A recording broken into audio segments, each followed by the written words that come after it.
okay? But still, I will behave the usual Katona László way, okay? So I think we should all go natural. So, ladies and gentlemen, as we mentioned, today's task is the staging of one scene from King Lear, written by William Shakespeare, and it's the scene when Dad is, King Lear is making choices. He is sharing or dividing his heritage or his asset between the daughters according to how much they love him. And this is what you will do. There are some characters in the scene and you're going to stage it, and it's going to be an online performance. You're going to perform it online, and I'm sharing my screen now and show you the task sheet that you can find in the Google Classroom. Okay? No, it's not the Google Classroom, sorry, that you can find in Moodle. So I'm sharing this piece now. And this is it. So in the warm-up section, can you see it now? Can you see it, ladies and gentlemen? Yes. Yeah, okay. Yes.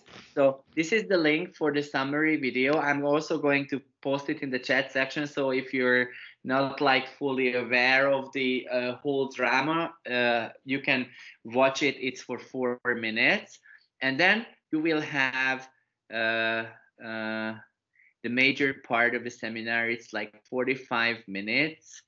You can see the text here. And in 45 minutes, you will be working in breakout rooms. You will be working in groups of 4. And you will have to make up a scene of 5 minutes using the original lines and the given cues. The given cues, as far as the location is concerned, will be sent to you in the chat section of your own breakout room. Now, using the original lines, and this is very important, ladies and gentlemen, using the original lines does not mean that you have to say everything by heart. It does not mean that you can't change or actualize the lines. It means that if you're not creative enough or time is not enough, you don't need to be stressed and frustrated about writing new lines. You can use these here, but if you want to change anything, or you can, and obviously you need to make it shorter in order to fit in the 5 minutes time constraint. Here are the steps. These steps are there to keep you in the time framework. So it's suggested to follow, but it's not compulsory to do it the way it is written here. So read through and analyze the dialogue in the court chamber when King Lear sends his daughter Cordelia in exile. Think about in what different settings you can imagine the whole scene. But by this time you will get your own setting as a cue, so you will also be able to think about that. Second step is using the cues, that's what I mentioned before, that define the setting in which scenes should be placed. Create your own characters and motifs, like I said with the military symbolism before. If King Lear is the colonel, who will be the 3 daughters and all the other characters in the scene? Then you will have 10 minutes to create the scene, and you may use any object, props, music for the performance. If you use, because it's online, ladies and gentlemen, if you use music, make sure that the background music or the music will not distort the speech of the actors. You can rehearse your own piece, and beware, don't let the cat out of the bag means that it's not applicable here, because it's only applicable if we do it, offline, when we do it together in a staging context.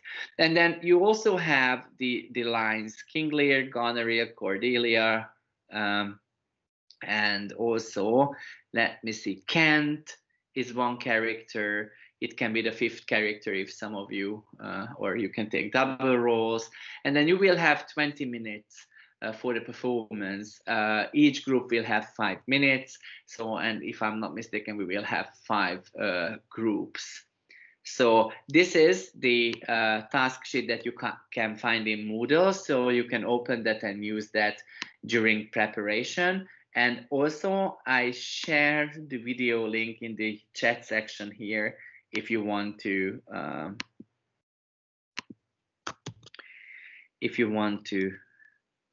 yes, listen to it. And now I am creating the breakout rooms. And ladies and gentlemen, this time I am not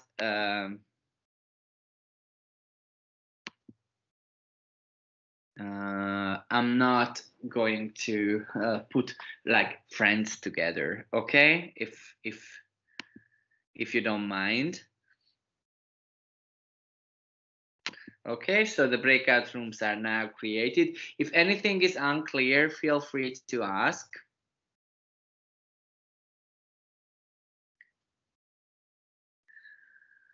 So, assign participants.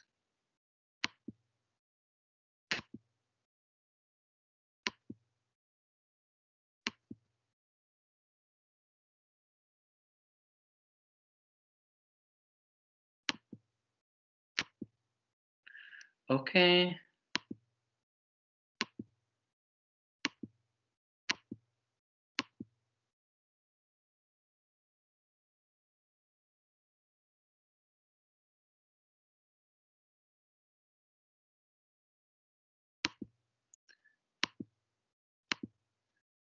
And then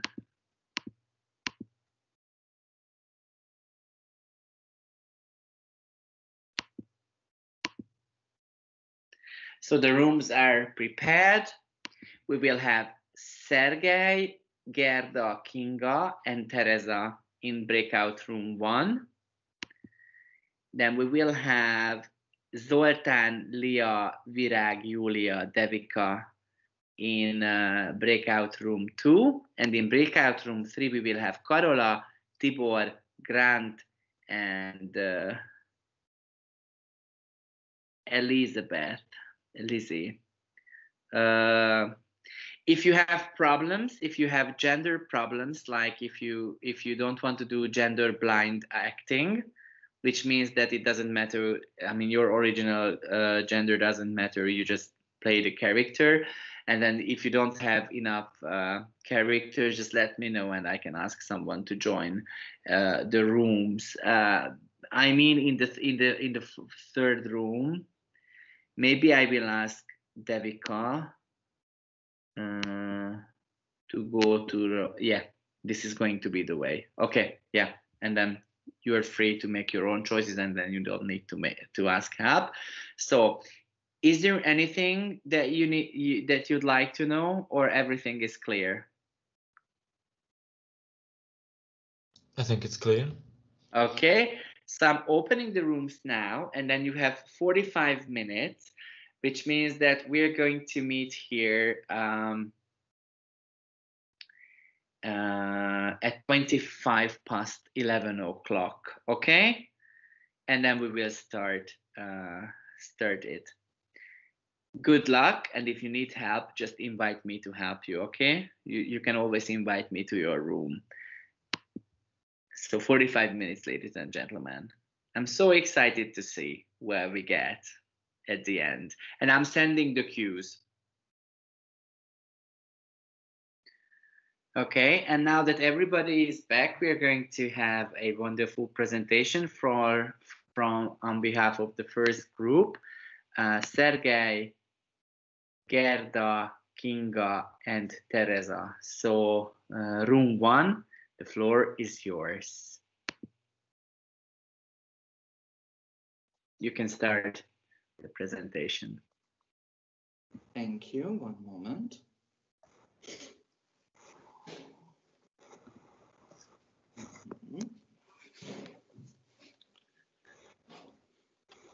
Tell me, my best doctors, since now we will divert us both of rule, interest of the hospital cares of state, which of you shall we say doth love us most, that we our largest bounty may extend, where nature doth with merit challenge.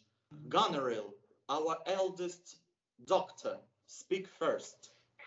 Sir, I love it more than words can wield the matter, dearer than eyesight, medicine, and needles, no less than life, with grace, health, beauty, honor, as much as child ever loved or father found, a love that makes breath poor and speech unable, beyond all manner of so much, I love this hospital. What shall Cordelia do? Love and be silent. Of all these bounds, even from this line to this, with X-rays and with surges reached, we make this lady general surgeon, be this perpetual. What says our second doctor, our dearest Regan? Speak. Sir, I am made of same love for this hospital as my co-worker is, and prize me at her worth. In my true heart, I find she names me very deed of love. Only she comes too short, that I profess myself as an enemy to all other sickness, which the most precious square of sense possesses, and find I am alone facilitate in your dear Highness's medicine. Then poor Cordelia, and yet not so, since I am sure my love's more richer than my tongue.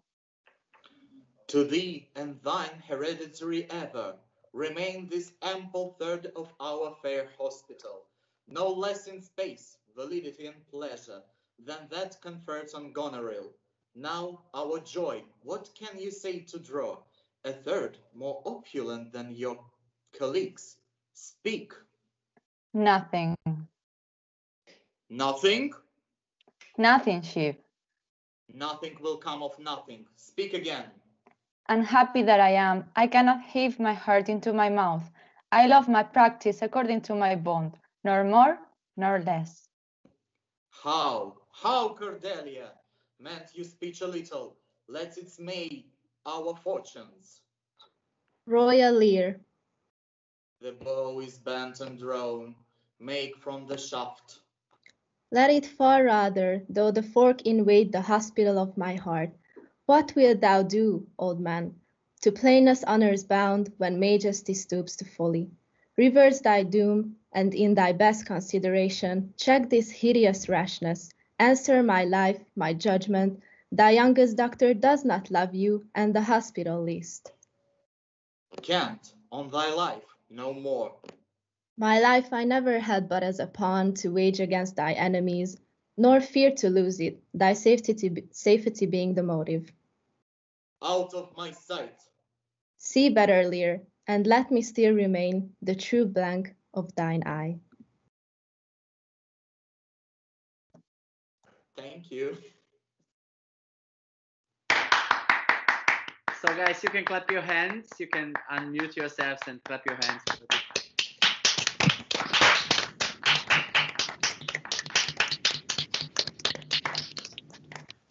Thank you very much, ladies and gentlemen. Let's move back to we will get feedback at the end, okay? So let's move on with the second group. So please mute your cameras, group one, and let's see the second group's presentation.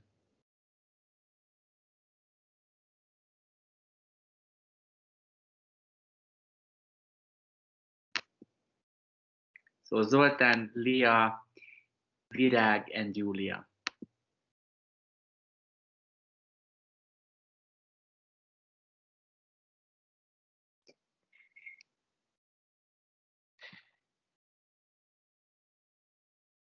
Okay. Tell me. Can I start? Yeah. All right. Tell me, my daughters, since now we will divest us both of rule, interest of production, care of cows, which of you shall we say doth love milking most? Goneril, the eldest, speak first. Father, I love cow milk more than words can wield the matter, dearer than eyesight, space, and liberty, beyond what can be valued, rich or rare, no less than life, with grace, health, beauty, and honor, as much as woman ever loved, a love that makes breath poor and speech unable, beyond all manner of so much I love milking.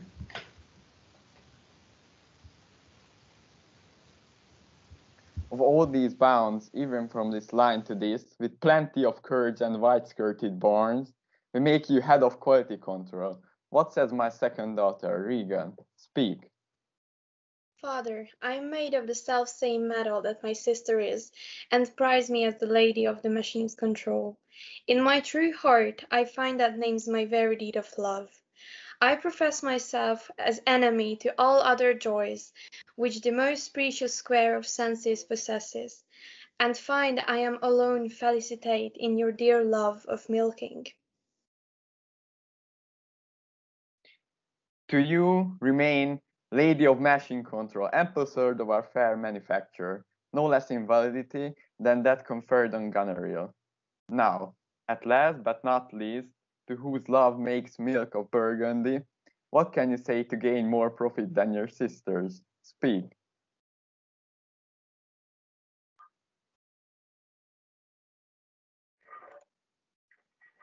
Nothing, father. Nothing? Nothing. Nothing will come of nothing. Speak again. Unhappy that I am, I cannot heave my heart into my mouth.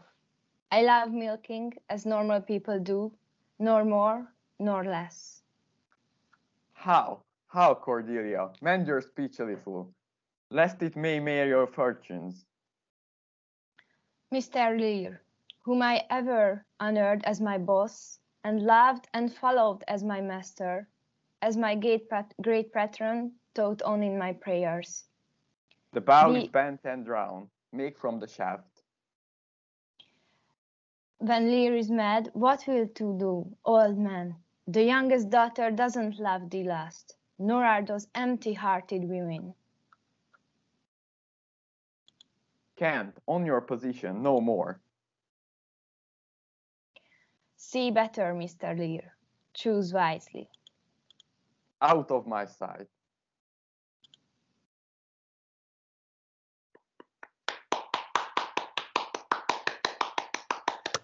So thank you very much. Thank you very much. We will come back with the feedback. And now I would like to ask the third group to start their presentation.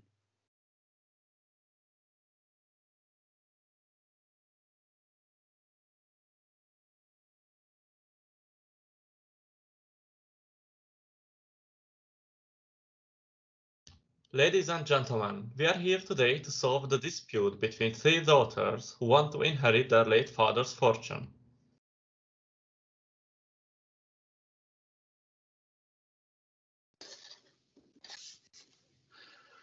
Okay, in his will, the father stated that whoever loves him most shall inherit his fortune.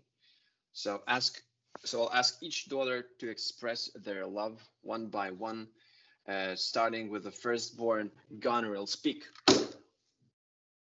Your Honor, I loved my father more than words can wield the matter. Dearer than eyesight, space and liberty. Beyond what can be valued, rich or rare. No less than life, with grace, health, beauty, honor. As much as child ever loved her father found, a love that makes breath poor and speech unable. Beyond all manner of such, I loved him. What shall Cordelia do? Love and be silent. A very beautiful expression of love. It was a beautiful confession. Now, could the second daughter speak, please? Maybe she will make more sense and speak the cube. Your Honor, I am made of the self-same metal as my sister is, and prize me at her worth.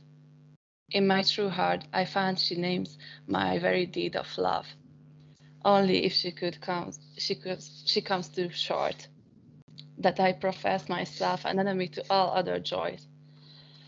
I loved my father so much, and he was the most precious square of the senses possess, and I love him so much. For me, I cannot shape my father's memory, read them to words like my sister. Two very good speeches so far, though I had no idea what they meant. So now the third daughter, let's hear what the third daughter has to say. Hopefully it will make some sense.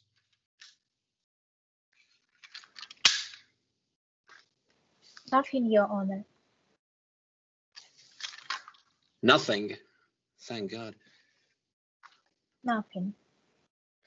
Well, nothing will come of nothing. Speak again, please. I love my father as much as a daughter loves her father, no more, no less. I have no fancy words to add.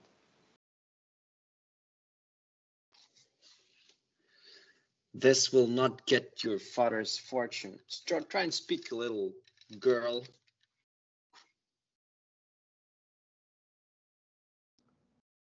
Even I would try and come up with something to inherit that much money. I would even try and speak like these ladies.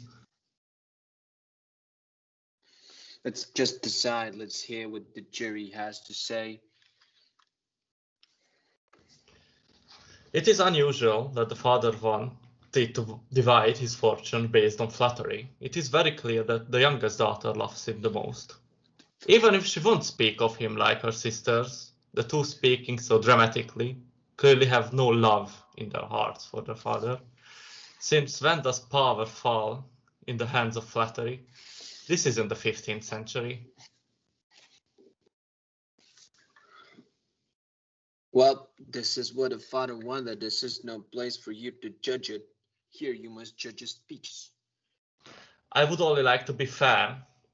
This way of deciding is stupid. The third daughter should inherit the fortune, as she is the only one who makes sense.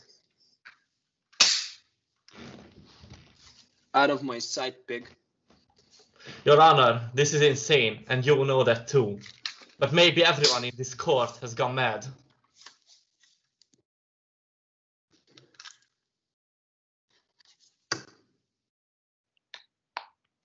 Is that it? Thank you very much.